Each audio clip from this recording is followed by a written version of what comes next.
How are we, fuckers? How are we all going? Going well? I hope we are. Hope we're all not going insane. Or, fucking embrace the madness a little bit. Get creative. Do some new projects. Some shit like that. I don't know. I know we're winding down with the lockdown. Or we're aiming to anyway. Which is good news, I guess. But, still be vigilant. Still kind of, make sure you wash your hands. And all that kind of shit. Rubber-dub-dub. Now, I bought this little bad boy to kind of keep me a little bit occupied. I'm going to have like a shooting range around the house and do some John Wick shit. No, I'm not going to do that. Anyway, what we're doing today we are talking about top 5, I'm going to fuck that off, top 5 dark DC comics. Top 5. And I know I'm wearing a racing shirt. It feels very weird wearing this, but anyway, it's laundry day. So fuck his. No, I'm just joking. Anyway, we're just going to jump straight into it, all right? So, now, luckily I've got my little list here. This isn't the definitive. This is just a starting point. I do want to elaborate on this list further down the track as well. Have a couple different entries, all that kind of stuff. Anyway, number 5 is... It's comic about Etrigan. It's called The Demon from the Darkness. This is a really cool comic. I picked it up. It was actually on sale at I got it for like $5. It was a closing down sale my colleague recommended me to, and it was it's really interesting because I actually really like, if you guys don't know, the story of Jason Blood, who is the host of Etrigan. He was originally a knight from the round table, King Arthur's knight, and he was bonded by Merlin, and it's got a lot of... But it's really, really well written. I really, love the art style. Like, it's 90s as fuck. I've got a special spot for anything from the 90s. Please forgive me. But I'm not sure if you can see these little panels here. It's Merlin talking about, I guess, what's going on. He's trapped by something, and then it jumps straight into, that's Jason there, and it jumps straight into this mystery of, I guess, someone's trying to free or get control of Etrigan. They don't know who it is. They're doing some dark magic, and they go from pretty much from summoning all kinds of different demons. They end up summoning what is it? They summon, I think it's his brother, but it's a good read. I'm not going to spoil anything, and it's a little bit cheesy with Etrigan. He always talks in rhymes. Sometimes they work, sometimes they don't. It is what it is. It's cool still nonetheless. And again, the art style, the story, the whole vibe of this comic is really cool. Really cool. And it's got like a dark seediness to it. Definitely worth checking out. Anyway, let's move on. So, I want to talk about one of my favorite Batman comics, pretty much of all time. It's Batman Venom. Even that photo, you're like, ooh. This is a story about, or an arc, where Batman gets addicted to the drug Venom, which is a precursor to Nightfall. And if you know Bane, he's, that's what he uses to get super strong. And it essentially starts out with Batman. How did I fuck that up so much? He fails. He fails trying to save this little girl, and she drowns. And it's really really sad. And it's the whole thing is he's not strong enough. I know it's a bit, what is it? It's a bit superhero-y, a bit comic booky, but essentially he's not strong enough to lift this boulder to free this girl. And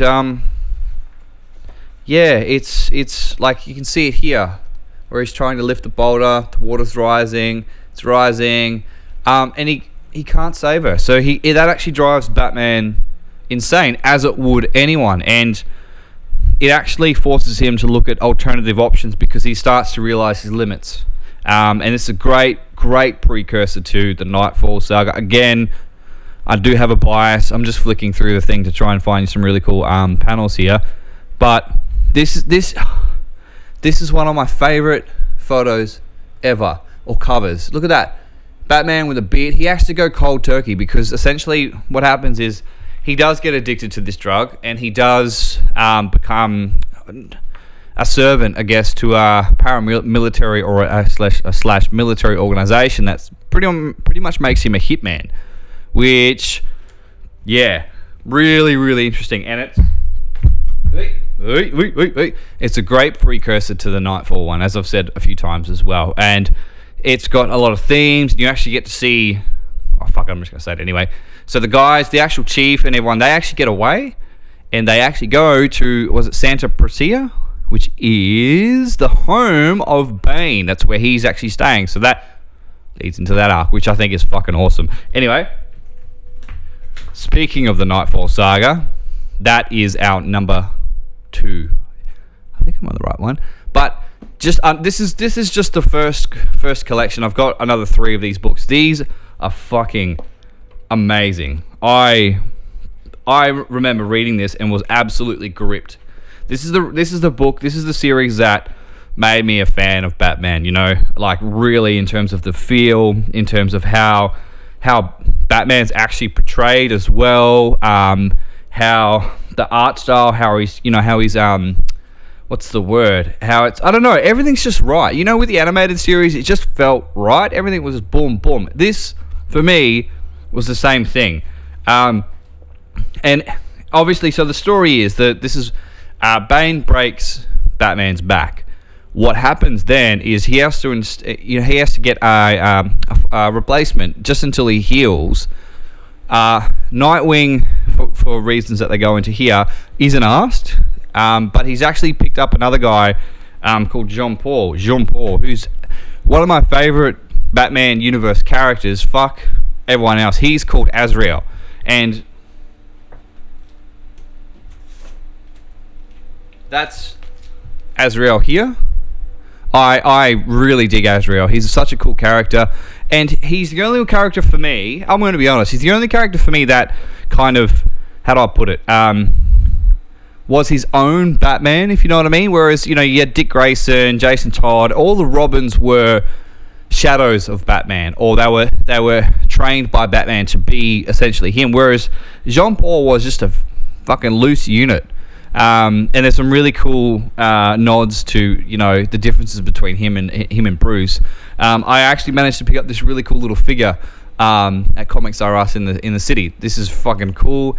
Anyway, so yeah, Bane is a mastermind, works to effectively disrupt his operations, gets his back broken epically. Azrael steps in and starts really fucking people up, and it's like but the thing with Azrael, he's been brought up with this system. What's the system called? I've forgotten it. It's Saint Dumas, which is this cult secret society, I guess, which have instilled this protocol in Azrael's brain, which is called the system. The system is whenever it's essentially like, you know, when Neo gets uploaded with a whole bunch of shit with the Matrix and he can do anything. That's what it is. He'll go into trance-like states and create new armor, all that kind of shit, and it's really, really cool. Bear with me, guys. I'm just gonna go turn my washing off. I'll be back.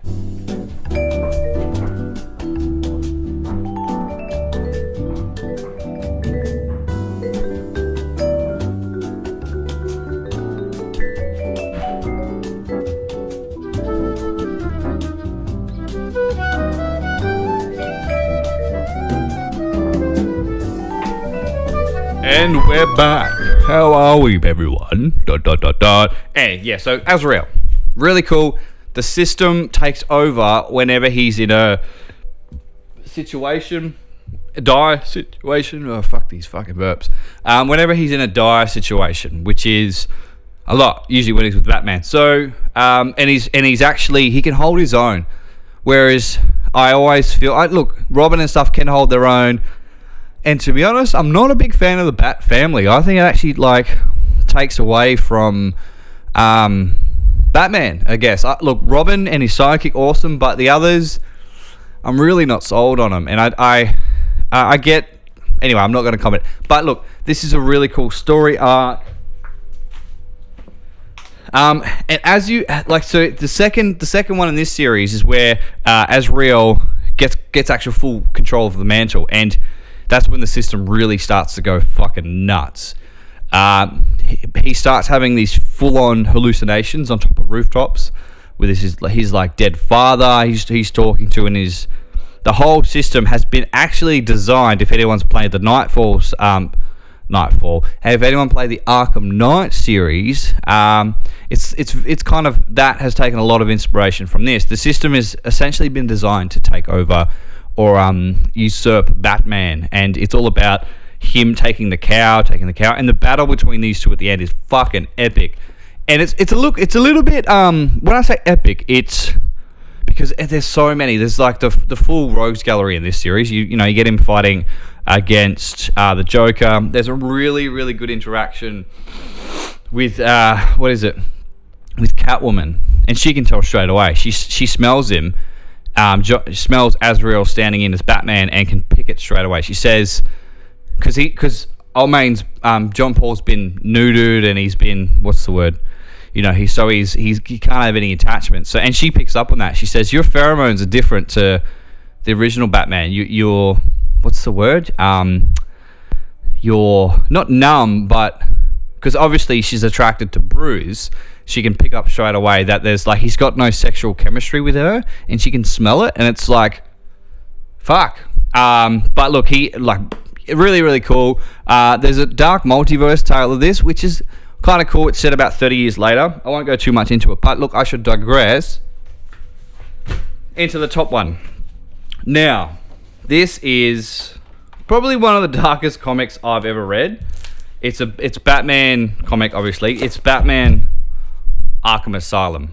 I'm actually going to be honest, I am not the biggest fan of this. So look, what it does right, it's creepy. It's fucking off in terms of the writing.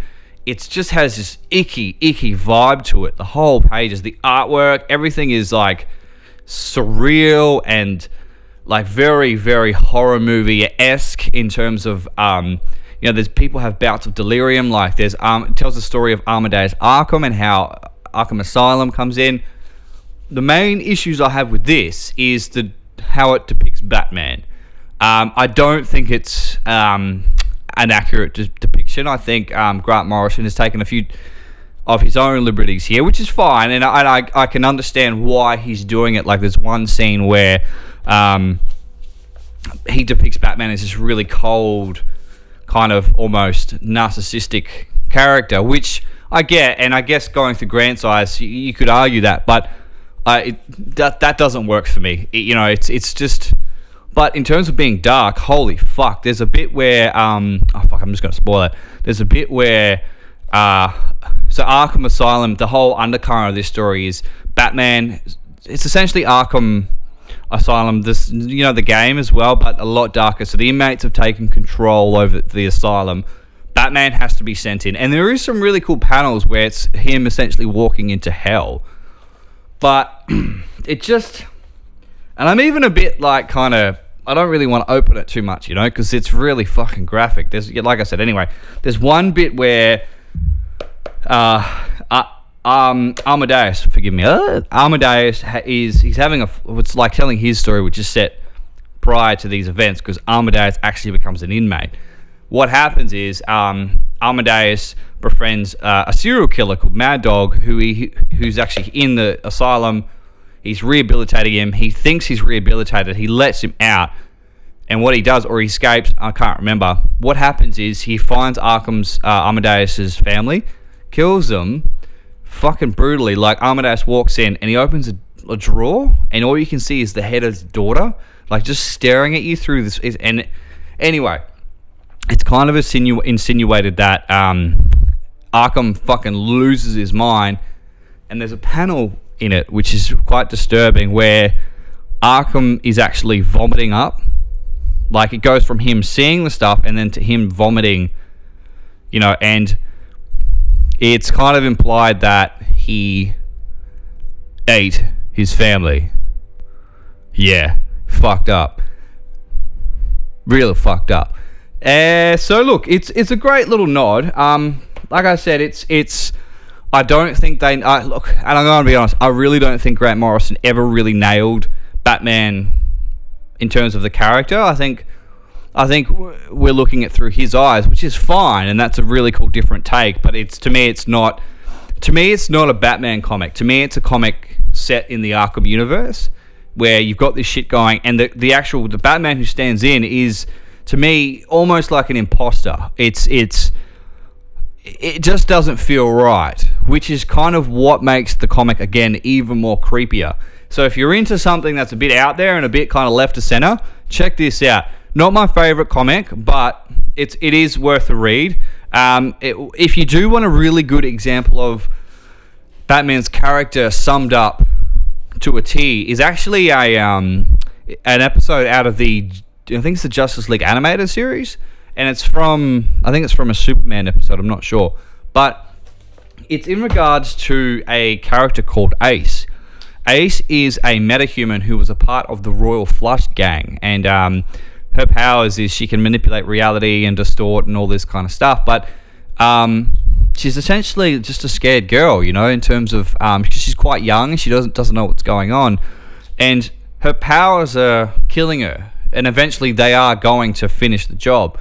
Batman finds this out, and now I'm ad-libbing a little bit here, and it's actually a reference. It's actually a flashback episode as well from the epilogue of the Batman Beyond series, and it talks about why Bruce/Batman is different, and I guess it's probably one of why he's my favorite characters, because it just nails, and I'm going to try and articulate it here. Essentially, what happens is Batman realizes what's going on, best detective in the world, realizes, what's going on, tracks down Ace, and as they kind of meet, Batman comes into the warehouse, the room, wherever it is. She reads his mind. That's what she can, obviously, and she can sense that he's not there to hurt her, kill her, or to even take her in, because Batman knows that she's going to pass away, and it's really quite sad, but it's a testament to what kind of hero Batman is, and that he stayed with her. And there's a quote there, I can't remember it now, but he stayed with her right until the end. One of his villains, because he knew that it's the right thing to do. What did he say? And that's when Amanda Waller kind of realizes that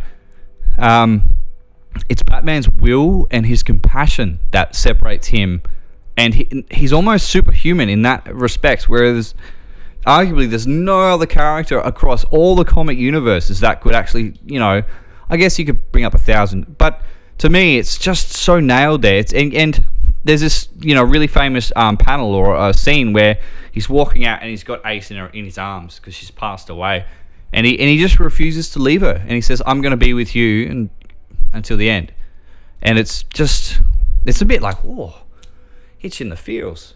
And so that's the depiction of Batman I really, really admire, and I think that probably, in terms of character building, that's pretty much bang on. Whereas the Arkham Asylum stuff kind of negates that a little bit. And I get that in terms of storytelling devices and all that. But look, it's not for me, but it is a dark comic. Check those 5 dark DC comics out if you guys enjoy them. Let me know. I'm happy to check out some new lists. I reckon I'm going to be digging into my vinyl collection soon as well. Check that out. Anyway, guys, I'm going to wrap it up here. Have a lovely, lovely day. So, all the best. Mwah.